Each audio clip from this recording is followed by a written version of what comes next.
అందరికీ నమస్కారం. వైవి టాక్స్‌కి స్వాగతం. నేను మీ విశ్వ. ఎవరో వస్తారని ఏదో చేస్తారని ఎదురు చూసి మోసపోకుమా,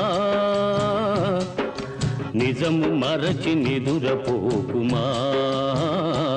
ఏంటి ఈ పాట, ఈ సినిమాకి ఏంటి లింకు అని ఆలోచిస్తున్నారా? అది తెలుసుకునే ముందు మా ఛానల్‌కి సబ్స్క్రైబ్ చేసుకోండి.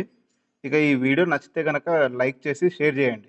ఇక విషయంలోకి వెళ్తే 28 ఏళ్ల తర్వాత ఒక ఐకానిక్ సినిమా అయిన 'భారతీయుడు'కి సీక్వెల్‌గా 'భారతీయుడు 2' ఈ రోజే రిలీజ్ అయింది. ఆ రోజుల్లో ఆ సినిమా వదిలిన ఇంపాక్ట్ దాదాపుగా మర్చిపోయిన మనకి మళ్ళీ గుర్తు చేశారు. శంకర్ గారి మూవీస్‌లో డీవియేషన్‌లు ఉండవు. స్ట్రెయిట్‌గా ఫస్ట్ ఫ్రేమ్ నుంచే మనల్ని కథలోకి డ్రైవ్ చేస్తూ సినిమాని నడిపిస్తారు.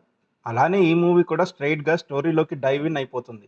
కరప్షన్ అనే ఊబిలో దేశం కూరుకుపోయి చెత్త నుండి అన్నిటికీ పాకిపోయిన కరప్షన్‌ని ఏరిపారేయడానికి కమ్‌బ్యాక్ ఇండియన్ అంటూ సోషల్ మీడియాలో హ్యాష్ ట్యాగ్‌లు వేసి, ట్రెండ్ చేసి మరీ రప్పించి, మళ్ళీ గో బ్యాక్ ఇండియన్ అని ట్రెండ్ అయ్యేదాకా ఏం జరిగింది, ఎందుకు జరిగింది అన్నదే ఈ సినిమా. యెస్, సమాజం మారాలని సోషల్ మీడియాలో పోస్ట్ పెట్టేసి హమ్మయ్య! బాధ్యత తీరింది అనుకునే యువతరం మన ఇంట్లో నుండే మార్పు మొదలవ్వాలని చేస్తే జరిగే పర్యవసానాల వల్ల వెనక్కి తగ్గితే ఏమవుతుంది?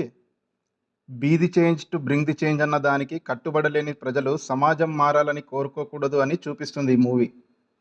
చాలా మంచి పాయింట్ చెప్పారు శంకర్ గారు.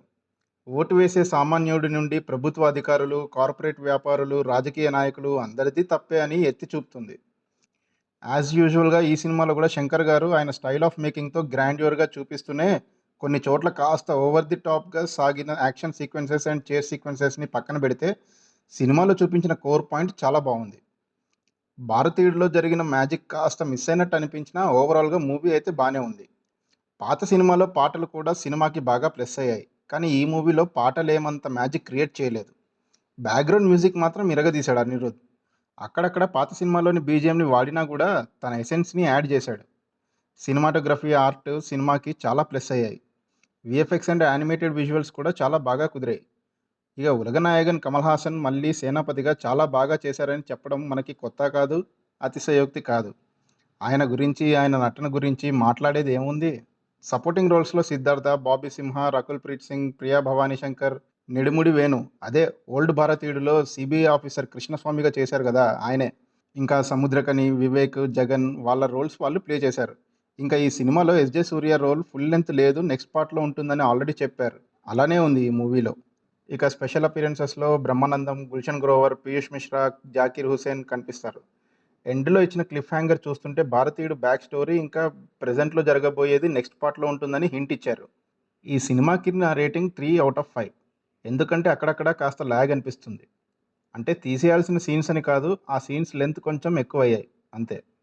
ఎనీవేస్, చెప్పాల్సిన సోషల్ పాయింట్‌ని కమర్షియల్‌గా చెప్తూ సక్సెస్ అయ్యారు శంకర్ గారు. ఈ సినిమాని కూడా థియేటర్‌లోనే చూసి ఎంజాయ్ చేయండి. ఎందుకంటే శంకర్ గారి మూవీస్‌లో ఉండే విజువల్స్‌ని అప్పట్లోనూ బిగ్ స్క్రీన్ మీదే చూసి తీరాలి అన్నట్టుండేవి. ఇప్పుడు కూడా ఏమాత్రం తగ్గలేదు. సో ఇదండి 'భారతీయుడు 2' మూవీకి నా ఒపీనియన్. మళ్ళీ నెక్స్ట్ వీడియోలో కలుసుకుందాం. సైనింగ్ ఆఫ్ మీ విశ్వ.